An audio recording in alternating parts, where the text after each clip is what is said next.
Good morning. In this lecture video series, we are going to see the topic tenses. So, about the topic tenses, this is not a new topic for birding engineers, first of all, because this is the very basic grammar topic we can see from since our childhood days onwards.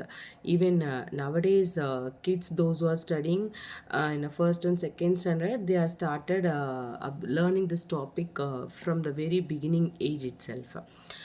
So the question is, are we using the tenses properly in our day-to-day life? In the sense that will be a question mark alone. Thing is that people used to get confused with the overlap of they just used to switch over the one tense form to another tense form very easily. So these are all the things usually confuse the reader when they are about to read your script, whether it is a newspaper article or else it might be a report of something else, or might be a written record of something, whatever it is. So to overcome these issues, to know about the importance of tenses is very very important. So as you all know that we have three types of tenses, and these three types of tenses are having four different forms. So these four different forms can be divided among these three tenses. So we can make it as a three types of tenses are having 12 forms. So for instance, you can easily mind it in such a way. It is like a simple present tense, present continuous tense, present perfect tense, and it is present perfect continuous tense. And while delivering the same topic with my students, they asked me, ma'am, without knowledge of tenses, can't we make a good sentence? Can I speak good English? In the sense, if you are learning a grammar in the sense, so what is the purpose of learning a grammar? Grammar will help us to learn and understand a language in a better way. This is what the basic definition to understand the grammar. So by practice, you may know how to ask. For instance, you can take an example of a school going kids, especially if suppose someone wants to use restroom, or else someone is wants to get into the classroom and all, they used to ask, may I come in, or else shall I go washroom, shall we go. So these kind of forms of sentences they are making, but they don't know the construction. So how they are constructing a sentence like this, but without this knowledge they are started using it wherever it is necessary.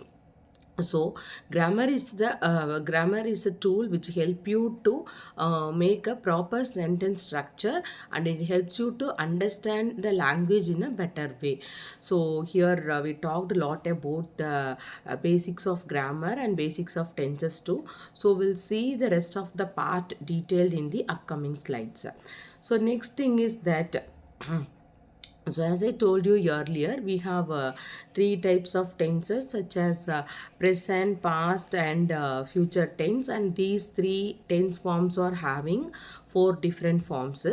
And here it is first of all about the simple present tense.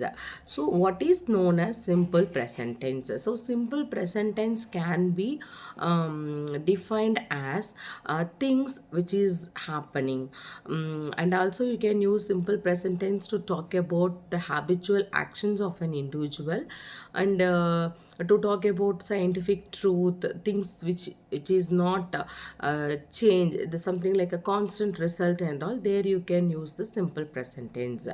For instance, here we have a sentence, the sun rises from the east, she goes to the school regularly. And similarly, you can use simple present tense to talk about some habitual actions. As I told you already, we go to church on Sundays. In the sense, it is not only on one particular Sunday, so it's all about all the Sundays.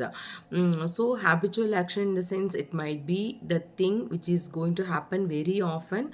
Some cases it may not take in a regular basis. It's like a often or else rare consumption and all.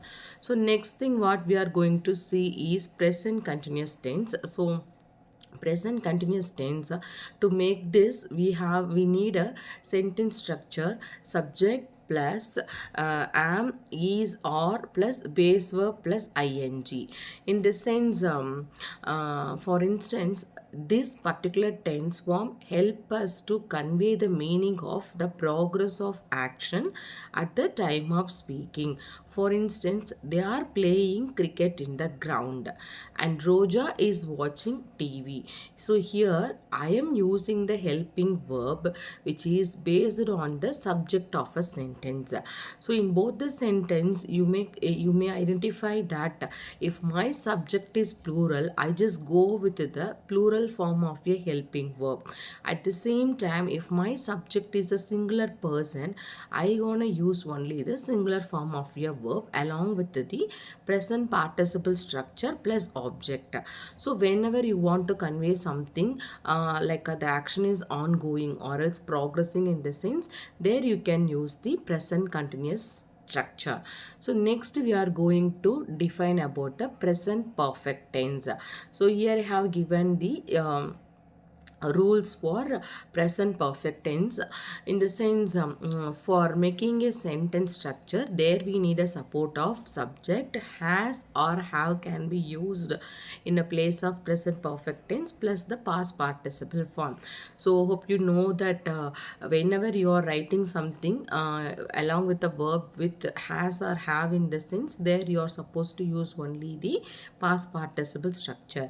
So what are all the sentence here I have given in this sense? The train has just arrived at the station and the boy has missed the bus. In both the sentence, the helping verb have verb form has plus the verb structure indicating that the action has completed just now. It's like a just now it has done, just now I had my dinner, just now I gave my book, something like that and all. But the thing is that see, at the time of speaking the action has ended, whereas you should focus on when the moment the action has started. That will not affect the meaning of the sentence.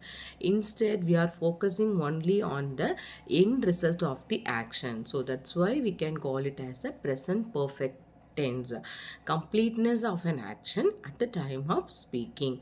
So here also we are using the has or have structure of a verb according to the singular and plurality of the subject. So and the last form in the tense form is that present perfect continuous tense. So present perfect continuous tense in the sense, there we need a support of subject, has, have, been plus present participle structure. So and another one important thing about this present perfect continuous tense is this is the one and only tense form which connects other three tense form together in whole tenses. So in the sense you can tell about any issues, will not get ended because there might be a progression. It has been raining continuously since morning. In the sense, the rain is started in the morning, still it is pouring and there is no reference for future whether the rain is going to end or not. So this is how we can construct a sentence based on the all other tense forms. So these are all the tense forms help us to understand and also it helps us to construct a sentence of our choices. So now we have completed the first part of the tenses. So to check the level of your understanding, here I have given the small assessment actually. So we'll try to do this short assessment. So fill in the blanks with suitable tense forms from the given options. So while answering all these questions, you must remember that you should place the verb based on the subject position, that is singular or plural, and before placing any verb form directly you should match it with the sentence. This is how you can plan to do this exercise, and just recollect the rules of present form and its other forms of tenses will help you to learn other tense forms in an easy way. Thank you.